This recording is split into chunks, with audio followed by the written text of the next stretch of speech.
하나님께서 우리에게 주시는 하나님의 말씀 에스겔 36절로 49절 말씀. 이 부분만 안 바뀌었습니까? 23장 36절로 49절 말씀. 여호와께서 또 내게 이르시되 인자야 내가 오홀라와 올리바를 심판하려느냐. 그러면 그 가증한 일을 그들에게 말하라. 그들이 행하였으며 피를 손에 묻혔으며 또 그 우상과 행하며 내게 나아진 자식들을 우상을 위하여 불쌍히 생각하며 이 외에도 그들이 내게 행한 것이 있나니 당일에 내 성소를 더럽히며 내 안식일을 범하였도다. 그들이 자녀를 죽여 그 우상에게 드린 그날에 내 성소에 들어와서 더럽혔으되 그들이 내 성전 가운데서 그렇게 행하였으며 또 하절을 먼 곳에 보내 사람을 불러오게 하고 그들이 오매 그들을 위하여 목욕하며 눈썹을 그리며 스스로 단장하고 하루를 자리에 앉아 앞에 상을 차리고 내 향과 기름을 그 위에 놓고 그 무리와 편히 짓거리고 즐겼으며 또 광야에서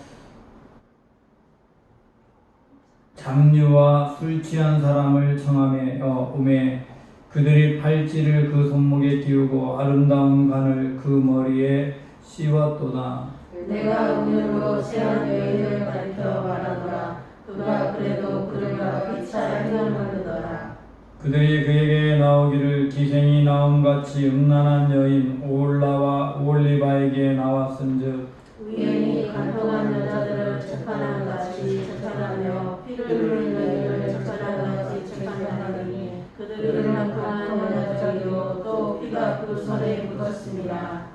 주 여호와께서 이같이 말씀하셨느니라. 그들에게 무리를 올려보내 그들이 공포와 약탈을 당하게 하라. 우리가 그들을 돌로 치며 칼로 죽이고 그 자녀도 죽이며 그 진실을 사사라. 이같이 내가 이 땅에서 음란을 그치게 한즉 모든 여인이 정신이 깨어 너희 음행을 본받지 아니하리라. 그들이 너희 음란으로 너희에게 보응한즉 너희가 모든 우상을 위하여 죄를 담당할지라. 내가 주 여호와인 줄을 너희가 알리라 하시니라. 아멘.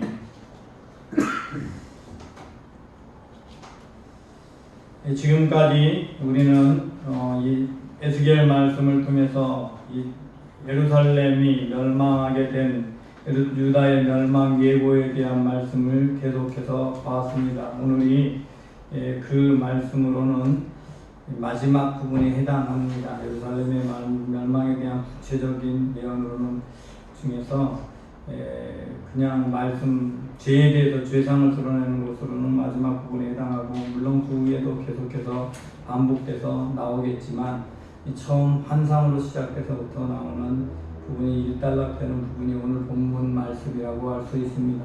특별히 오늘 본문 말씀에서는 이 예루살렘의 멸망 원인 또 유다와 이스라엘이 멸망한 원인에 대해서 음행이라고 표현을 하고 있습니다.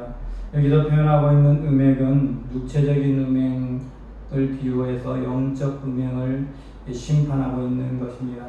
그러면 이스라엘 율법에서 음행한 사람, 음행한 여인은 돌로 쳐 죽이라 라고 되어져 있어요. 사실은 음행한 여인만이 아니죠. 음행하다가 잡히면 남자와 여자가 함께 돌로 쳐 죽이도록 해서 그렇게 합니다. 그러면 왜 구약의 율법에서 돌로 쳐 죽이라 라는 말이 어떤 의미를 갖고 있는가는 알아야 됩니다. 그래서 그 의미를 이해를 해야 그냥 오늘날에는 그렇게 안 하고 죽이지 않으니까 너무 제get들이 벌이 가벼우니까 이런 생각을 합니다.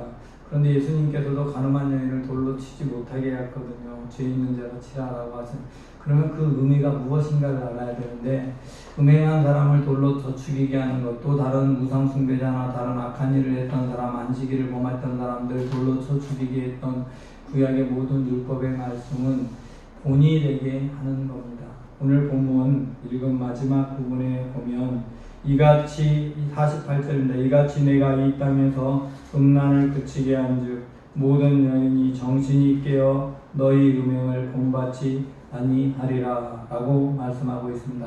음행을 본받지 않는다라고 표현하면서 그렇게 돌로 쳐 죽이도록 한 그 율법 심판의 이유는 본을 받지 않게 하기 위해서, 본 삼기 위해서입니다. 너희가 이렇게 하면 이렇게 멸망당한다, 이렇게 심판을 받게 된다 라는 것을 깨닫게 하기 위해서 그 본을 삼아 심판을 하시는 것이지요. 오늘 본문은 원래 말씀은 23장 처음부터 전하게 됩니다. 23장을 시작할 때 두 여인 오홀라와 오홀리바라는 여인이 있었다라는 이야기로 시작됩니다. 오홀라의 아우가 오홀리바다라고 이야기하고 있는데, 이 오홀라와 오홀리바는 각각, 오홀라는 사마리아를, 오홀리바는 예루살렘을 상징합니다. 오홀라는 사마리아를 상징하고 오홀리바는 예루살렘을 상징하기 때문에 오홀라와 오홀리바는 각각 북이스라엘과 남유다를 상징한다 할 수 있습니다. 그래서 오늘 본문에서 이 두 여인, 본으로 세운 이 두 여인이 있습니다. 그런데 먼저 오홀라가 음행했다라는 표현을 하지요. 오홀라는 북이스라엘이니까, 북이스라엘은 태생부터 음행하는 습관을 가지고 있는 나라지요.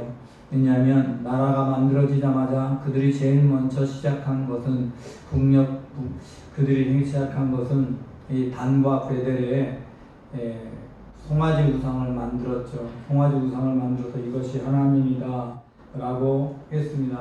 그러니까 처음부터 우상 숭배를 합니다. 그런데 이 우상이 어떻게, 왜 만들어졌는가를 주의해 보면 우상이 어떤 것인가의 본질을 알 수 있습니다. 여러분, 북이스라엘이 우상을 만든 데는요, 어떤 이유였는가? 이스라엘 사람들이 절기마다 매년 3번씩 남유다의 예루살렘으로 가게 됩니다. 예루살렘으로 가면 안 돌아올까봐 여로보암 왕이 걱정이 됐어요. 남유다 사람들의 말을 듣고 마음이 다시 돌아갈 것 같았어요. 왜냐하면 본래 한 나라였다가 여로보암을 왕으로 옹립하고 10개 지파가 유다를 배반해서 나라가 세워진 것이 이 이스라엘이니까 다시 예루살렘에 계속 간다면 결국 그들의 마음이 돌아설 수 있겠다라는 생각을 하게 됩니다. 자신의 권력을 유지해야 되는데 그 권력을 유지할 수 없게 되는 것이지요. 그래서 권력을 유지할 수 있는 수단, 그리고 여로보암은 애굽에서 시간을 많이 보냈기 때문에 애굽의 문화를 잘 압니다. 그래서 이스라엘 백성들이 종살이하고 돌아올 때 숫송아지를 우상으로 만들었던 경력이 있지요. 왜냐하면 노예들이 생겼던 그 신상 중에 하나니까 그렇습니다. 그 습관이 그대로 있는 거예요. 애굽에서 자라서 돌아왔던 이 여로보암은 그때와 동일한 모습으로 돌아가서 송아지 우상을 만들죠. 이렇게 태생 출발부터 그렇게 음행을 시작했던, 우상 숭배를 시작했던 여로보암 이후에 북이스라엘은 끊임없이 그런 일을 반복합니다. 모두가 각자 자기의 힘, 자기의 약함을 강하게 하기 위해서 그렇게 합니다. 시간이 흘러서 북이스라엘은 이제는 다른 나라를 의지하기 시작합니다. 이 아람이란 나라가 커가면서 아람이 자신을 압박하자 아수르와 동맹을 맺습니다. 그럼 아수르와 동맹을 맺어서 아수르와 친해집니다.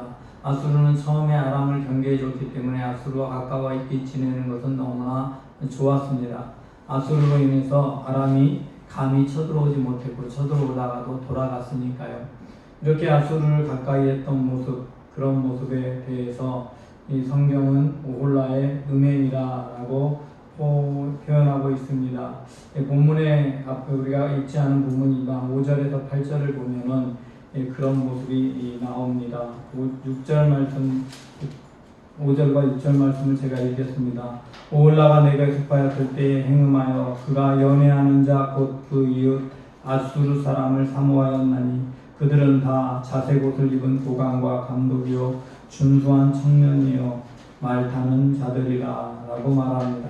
여러분, 이 아수르 사람들이 굉장히 그 높은 고관들, 군대 장관들, 이런 사람들에게 도움을 구하고 그리고 그들을 통해서 도움을 얻었는데 이들이 보기에 너무 멋있었어요. 6, 7절에 보면 그가 아수르 사람들 가운데 잘생긴 그 모든 자들과 행음하고 누구를 연애하든지 그들의 모든 우상을 참으로 자신을 더럽혔다라고 말했습니다. 그러면서 이게 과거의 습관이다. 8절 말씀, 그가 젊었을 때 애굽 사람과 동침함에 그 처녀의 가슴이 어루만져졌으며 그의 몸에 음란을 쏟음을 당한 바 되었나니 그가 그때부터 행음을 맞이하지 아니하였느니라 라고 말씀하면서 애굽에서부터 송아지 우상을 섬겼던 그 습관조차 계속해서 송아지 우상을 섬겼고 또한 그것이 지나서 아수르 사람들을 섬겼다라고 말씀하고 있습니다. 그렇게 행음하였는데 여러분 그런 모습을 보면서 남유다는 좀 달라야 되는데 오홀리바 역시 이 상황에 따라서 그런 모습을 따라가게 되는 겁니다. 남유다도 역시 그렇게 되었다라고 말합니다. 11절과 12절 말씀을 한번 보겠습니다. 여러분 함께 읽어봅니다. 시작. 그 아우 오홀리바가 이것을 보고도 그의 영보다 음욕을 더하며 그의 영의 가난보다 그 가난이 더 심함으로 그의 영보다 더 부패하여 졌느니라. 아멘. 여러분 이 바로 앞에 어떤 말씀이 나오냐면 그렇게 아수르 사람들을 섬기고 그렇게 함으로 말미암아 하나님이 진노하셔서 그 왕국을 아수르에 의해서 멸망당하게 했다라고 말씀하고 있습니다. 여러분 우리가 잊지 말아야 될 것은요, 내가 어떤 것을 의지하잖아요. 하나님을 아닌 어떤 것을 의지하잖아요. 그 의지하는 그것 때문에 내가 망한다는 사실을 잊지 마십시오.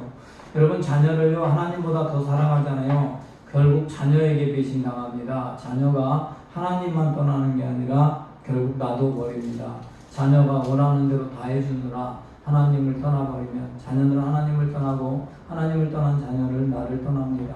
그게 인생입니다. 여러분 돈을 의지하는 사람은 돈을 의지하게 하다가 멸망당하게 되어져 있습니다. 여러분 권력을 의지해서 권력의 도를 이용해서 부를 모으는 사람, 정권 한번 바뀌면 다른 권력에 의해서 멸망당하는 거예요. 여러분 도박을 통해서 일확천금을 벌어보겠다고 하는 사람 다 도박 때문에 쪽박 차는 거죠. 여러분 우리가 의지하는 그것 통해 멸망당하는 게 인생입니다. 그걸 하나님께서는 북왕국 이스라엘을 통해 보여주었어요.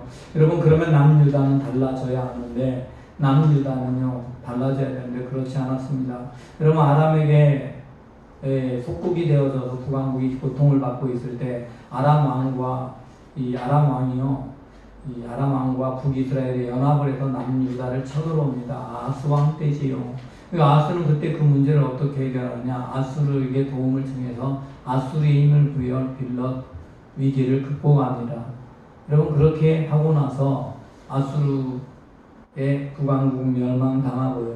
아수르에 의해서 북왕국이 멸망당한 이후에는 아수르의 압박을 남유다가 직접 받게 됩니다. 히스기야 왕 때 여러 번 침공을 당하지요.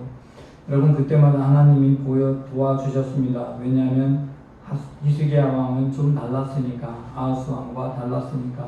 그래서 분명 다른 것을 의지하면 멸망당하는구나 라고 했는데 히스기야의 아들은 다시 원점으로 돌아가지요.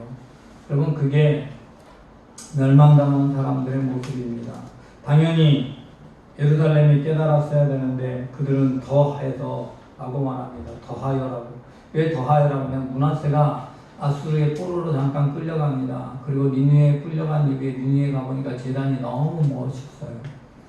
너무 멋있어서 돌아와서는 그 제단을 그대로 번떠서 만들어가지고 예루살렘 성전의 번제단을 치워버리고 거기다 만들어 놓습니다. 여러분 그러니 하나님이 보시기에 얼마나 진노할 만하겠습니까? 여러분 북왕국 멸망을 봤으면 그렇게 하지 말아야 되는데 그보다 더해요. 똑같이 해요. 그리고 한 사람만 거기만 하는 게 아니야. 북왕국 아수르만 그렇게 섬긴 게 아닙니다. 아수르 다음에는 어디를 섬기느냐? 아수르 다음에는 바벨론과 같이 납니다. 이 바벨론과 같이는 결정적으로 히스기야가 죽기 전 얼마 직전에 문제를 일으키죠. 바벨론 사람을 사신으로 불러라, 사람을 보내서 오라고 합니다. 그래서 사신으로 만나요. 이 바벨론 사람을 보내서 만나게 된 이유는 바벨론이 신흥 강국이라 이제 그와 하친을 통해서 아수르를 경계할 수 있기 때문에 선택을 한 거예요. 그래서 바벨론을 만나면서 우리가 친하면 좋다라는 걸 보여주기 위해서 성전에 있는 모든 보물들을 다 보여주는 거예요. 우리 이렇게 돈 많아. 왜냐하면 아수르가 결정적으로 히스기야 왕 시대에 유다를 쳐들어왔다가 18만 5천의 군사를 이루면서 약해지거든요. 바벨론이라는 나라가 그렇지 않았다면 생겨날 수도 없었어요. 근데 그 약해진 그 계기가 아수르 왕에서는 왕이 죽고 다른 왕이 세워지고 그런 틈을 타서 바벨론이라는 나라가 세워져가고 그런 역사가 이루어지기 때문에 둘이 화친을 하면서 시작이 돼요. 문제는 이때 시작된 이것이 훗날에 이어진다 이 말이에요. 므낫세 왕가 아몬이 아수르와 친하게 지내면서 바벨론을 등졌지만 다시 요시야 왕은 바벨론과 화친하는 관계를 맺게 됩니다. 히스기야 왕의 길을 다 따랐어요. 종교개혁을 하고 하나님께로 돌아가는 일을 멋지게 했어요. 그러나 바벨론을 가까이 한 게 결정적인 문제를 일으킵니다. 그것이 무엇인가? 하나님께서 그들의 세력을 약하게 해서 아수르와 애굽의 동맹을 맺고 아수르와 애굽이 바벨론과 전쟁으로 올라가는데 바벨론과 동맹관계에 있던 유다는 요시야 왕은 하나님의 뜻을 묻지 않고 그냥 가서 애굽 왕을 막습니다. 그 애굽 왕을 막다가 요시야 왕이 죽게 되지요. 이때부터 이스라엘은 애국의 속국이 잠깐 됩니다. 약 11년간 애국의 속국이 되며 애국을 섬겨요. 그래서 이제 바벨론을 섬겼다. 또 애국을 섬기는 처지로 변하게 되는 거예요. 그것에 대해서 오늘 본문 16절 말씀을 보겠습니다. 16절 말씀, 그가 보고 곧 사랑하게 되어 사절을 갈대아 사람들에게 보냈대요. 도대체 왜 사랑하게 되었느냐? 14절, 그가 음행을 더하였으면 붉은색으로 벽에 그린 사람의 형상 곧 갈대아 사람의 형상을 보았습니다. 이게 이제 갈대아 나라라는 나라가 막 신흥국으로 떠오르는 모습을 봤다 이 말이에요. 그래서 봤대요. 그런데 보았는데 그 형상은 허리에 띠를 띠고 동이고 머리를 긴 수건으로 쌌으며 그 용모는 다 준수한 자 곧 그의 고향 갈대아 바벨론 사람 같은 것이라. 이게 무엇인가 하면 이게 원래 아브라함이 출발한 데가 거기거든. 아브라함의 아버지의 고향이 갈대아 땅이잖아요. 갈대아 우르에서 출발했어요. 그러니까 원래 그 이스라엘 조상으로 위로 쭉 올라가면 거기 바벨론이 출발지. 이제 그런데 그러다 보니 그런 모습 가졌더라라고 말씀합니다. 그렇게 해서 침상을 더럽혔어요. 이것으로 그냥 끝난 게 아니야. 이제 시간이 지나니까 다시 옛날 모습으로 돌아가는 거예요. 이제 20절, 21절. 그의 하체는 나귀 같고 그의 정수리는 27절부터죠. 그가 그의 음행을 더하여 젊었을 때 곧 애굽 땅에서 행음하던 때를 생각하고 그의 하체에는 나귀 같고 그의 정수는 말같이 음란한 간부를 사랑하였도다. 내가 젊었을 때 행음하여 애굽 사람에게 내 가슴과 이방이 어루만져졌던 것을 아직도 생각하도다. 여러분 이 애굽에 의해서요 요시야 왕이 죽은 이후에 아하스 왕이 세워지고 요야킴 왕이 세워집니다. 이 요야킴 왕이 된 이후에 요야킴은 철저히 친애굽 정책을 핍니다. 애굽 편에만 섭니다. 물론 그 뒤에 멸망당하는 모든 왕들이 다 애굽 편에 섭니다. 그러다가 바벨론에 의해서 멸망당하는 거예요. 이 왜 애굽을 자꾸 찾아가게 되느냐? 종살이할 때 과거의 것을 추억하는 거예요. 여러분 여기에 정말 영적으로 중요한 교훈이 있습니다. 이게 무슨 교훈이 있느냐? 여러분 신앙생활을 하잖아요. 신앙생활을 하면요 하나님 앞에 열심히 나가고 하나님을 사모해서 열정적으로 헌신하는 신앙생활을 합니다. 여러분 그러다가 시간이 많이 지나잖아요. 그러면 신앙생활하는 것들이 습관처럼 돼요.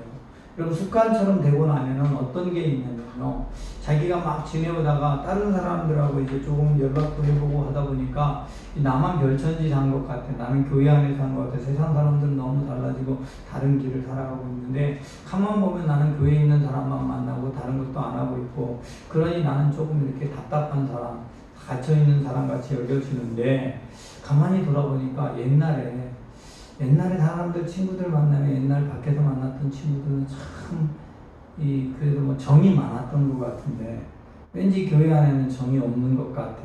이런 생각이 우리 속에 스며듭니다. 그래서 과거에 만났던 친구들, 과거에 만났던 사람들 되돌아가서 만나기 시작하고 과거의 습관들, 이런 것들은 괜찮지. 내가 너무 율법적으로 그동안 살았어 라고 생각하면서 과거의 습관으로 회귀하는 현상이 벌어집니다. 여러분 과거의 우리의 습관은요 육신의 종이 되어 살았던 것입니다. 종살이하던 습관이라는 사실을 잊지 말아야 됩니다.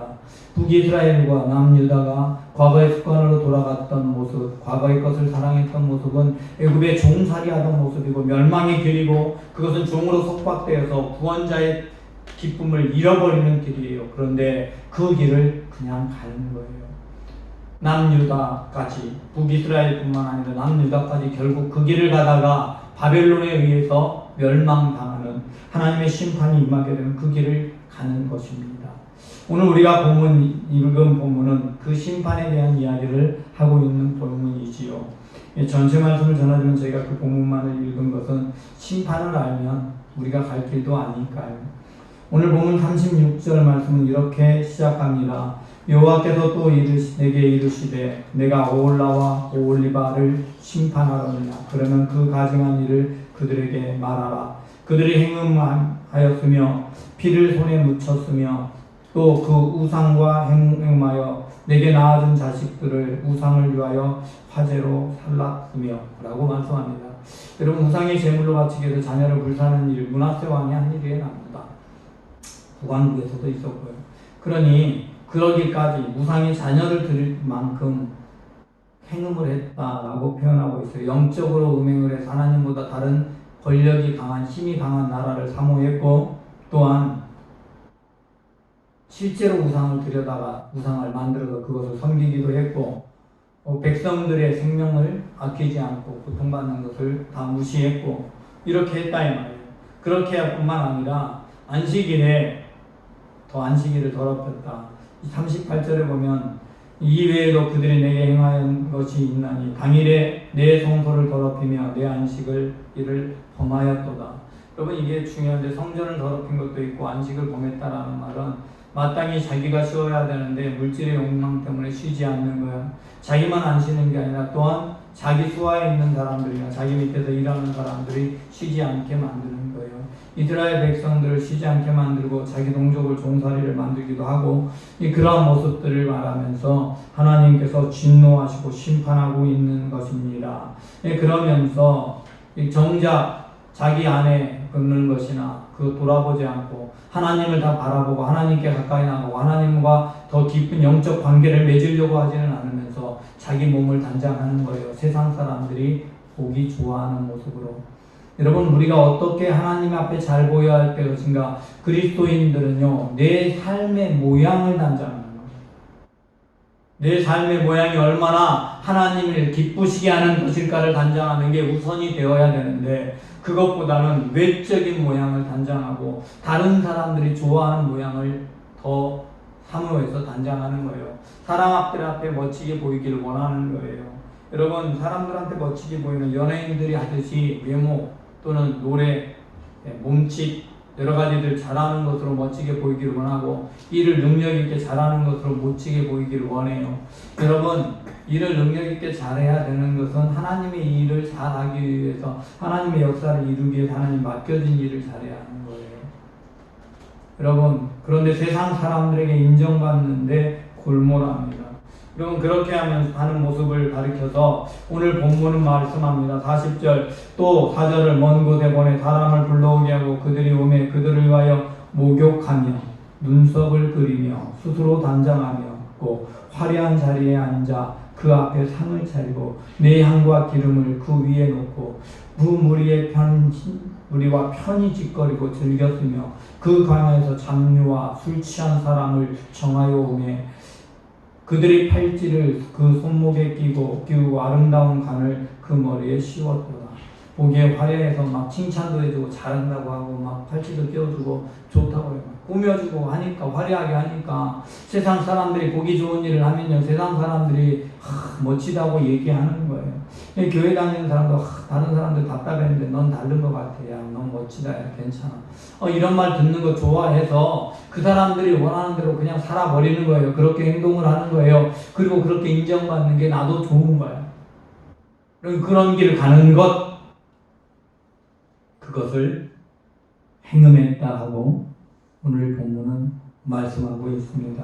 여러분, 저와 여러분이 그리스도인으로 살면서 하나님이 기뻐하는 모양으로 내 삶을 단장하지 않는 채 내 모습, 삶의 모습은 그대로인데 사람들 보기에 아름답게 꾸미려고 여러 가지 사람들에게 인정받고 싶어서 수많은 일들을 하고 있다면 그 하는 모든 것을 하나님은 행음했다라고 말씀하고 계신다는 사실을 잊지 말아야 됩니다.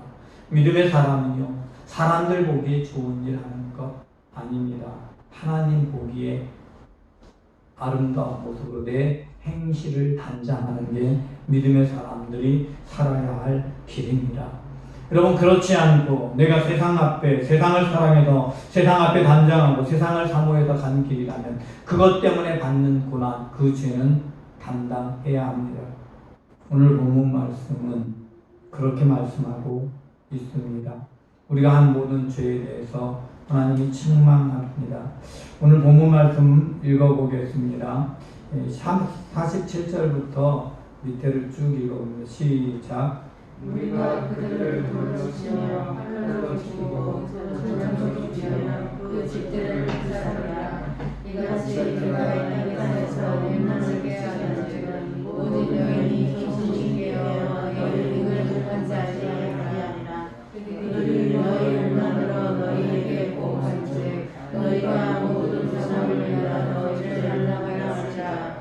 내가 주 여호와인 줄을 너희가 알리라 하시니라. 아멘. 여러분, 우리는요, 세상을 바라보면서 세상에 악한 사람들이 잘 되고 흥하는데 왜 선한 사람, 착한 사람들이 잘못될까, 그런 생각하면서 하나님이 살아계신지 하나님이 역사하시는지를 얘기해요. 특히 그리스도인들 중에서는 그런 생각 많이 하면서 갈등을 해요. 여러분, 갈등을 해. 내 친구 아들이 그랬대요. 왜 그렇게 하시는지. 하나님은 계시긴 한 것 같아. 이제 하나님 계신 걸 믿을 수 있어. 그런데 하나님은 계신 것 같은데 하나님은 세상을 만들어 놓고 지켜만 보는 것 같아. 멀리 떨어져 있는 것 같아. 이게 이제 신학자들이 이신론이라고 그래요. 하나님은 세상의 것과 성속을 구별해 떨어져 있는 거예요. 다른 거. 하나님은 하나님과 관련된 일 아니면 관여하지 않아. 그래서 멀리 떨어져 있는 것 같아. 이런 생각 든다 이 말이에요. 그런 말을 우리는 하지요. 여러분, 그런데 여러분, 우리가 잊지 말아야 할 사실인데 믿지 않는 사람들은 뭘 보고 하나님을 보는 줄 아십니까? 안 믿는 사람 어떻게 하느냐 보지 않습니다. 믿는 사람 보고 합니다. 믿는 사람이 사기치고 나쁜 짓 하는데 잘 되면 하나님은 없다고 생각합니다. 믿는 사람들이 나쁜 짓 했을 때 망하고 잘 좋은 하나님을 기쁘시게 한 아름다운 일을 할 때 잘 돼갈 때 정말 하나님이 계신가 보다라고 믿지 않는 사람들은 생각하는 거예요. 여러분, 하나님께서는 그걸로 우리에게 본을 삼으시는 거예요. 그러니까 믿는 크리스찬이 죄를 계속 범하면 하나님은 그 죄에 대해서는 우리 보고 담당하라고 말씀하십니다. 너는 죄를 담당할지라. 왜? 그래야 내가 여호와인 줄 알거든. 너도 알 거야. 왜? 죄를 지었을 때 징계하신 하나님 보고서야 내가 잘못했구나 하고 여호와인 줄 알 거고, 또 안 믿는 사람은 안 믿는 사람대로 그것이 본이 돼서 나도 저렇게 하지 말아야지 라고 생각하고 죄의 길을 가지 않을 거라고 오늘 성경은 분명히 말씀하고 있습니다. 저와 여러분의 삶의 무게가 얼마나 큰지 아십니까? 이 다른 무게는 괜찮습니다. 세상에 쓸데없는 짐, 내가 어떻게 가족을 부양하고 어떻게 하고, 이것들은 하나님이 감당할 수 있도록 도와주실 거예요. 그러나 세상에서 그리스도인으로서의 삶의 무게는 굉장히 무거운 겁니다. 그래서 십자가라고 말하는 거예요. 저와 여러분은 누구나 자기 십자가를 져야 됩니다. 그러나 그 무거운 십자가는요, 나 혼자는 못 지지만 주님이 같이 져주시기 때문에 얼마든지 질 수 있습니다. 아무리 무거워도 주님은 내가 딱 감당할 만큼 무게 남겨두고 나머지 다 짊어지셨습니다. 여러분, 이 사실이 중요합니다. 주님과 함께 십자가를 지고 간다는 것은 나에게 짊어진 짐이 십자가의 무게가 얼마나 크든 상관없이 주님은 내가 견딜 만한 만큼만 남겨두고 다 친히 짊어져 주십니다.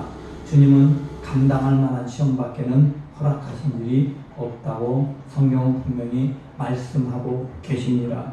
여러분, 하나님께서 우리에게 사명의 짐을 맡겨주셨어요. 여러분, 그 대신 이 세상의 모든 죄는 누가 짊어지셨는가? 주님께서 짊어지셨습니다. 여러분, 천국에 가지 못하게 되는 멸망당하는 모든 죄는 주님이 다 짊어지셨습니다. 그러나 그리스도인이 된 후에, 믿음의 사람이 된 후에 세상 가운데서 복음의 빛을 가리면서 짓는 죄, 하나님보다 세상을 더 사랑해서 짓는 죄는 주님이 나에게 담당시키십니다.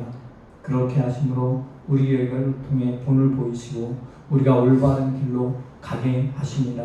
저와 여러분 모두가 이 땅을 살아가는 모든 날 동안 그리스도인으로서 우리의 삶의 정체성을 바로 잡으시기 바랍니다. 나는 주님과 함께 짊어지는 십자가, 내 사명의 십자가 외에는 결코 다른 짐을 지지 않으리라 선언하시고 죄의 짐을 짊어지는 일이 없으시기 바랍니다. 하나님보다 다른 것 더 사랑하지 마십시오. 오직 하나님 사랑하면 다른 것은 하나님께서 친히 담당해 주십니다. 저와 여러분 모두가 하나님을 바라보며 하나님을 의지하고 하나님의 도우심을 누리며 살아가는 하나님의 백성 되시기 바랍니다. 하나님, 오늘 이 땅을 살아가는 모든 날 동안 우리가 어리석어서 이 세상의 죄를 짊어지는 자 되지 않길 원합니다. 오직 하나님께서 내게 주신 은혜를 붙들고 살아가며 우리에게 주신 사명의 십자가의 짐 외에는, 주님이 내가 감당할 만하게 주어주신 그 짐 외에는 어떠한 짐도 지지 않길 원합니다. 주님, 어리석은 길을 가지 않게 하여 주옵소서. 하나님보다 다른 것을 사랑하여 죄를 당하는 어리석은 길 가지 않도록 하나님 우리의 심령 속에서 끊임없이 말씀하여 주시고 성령의 인도하심과 보호하심에 우리의 영의 귀가 열려있고 우리의 심령이 하나님을 바라봄으로 주님이 원하는 그 길로 나아가게 하옵소서.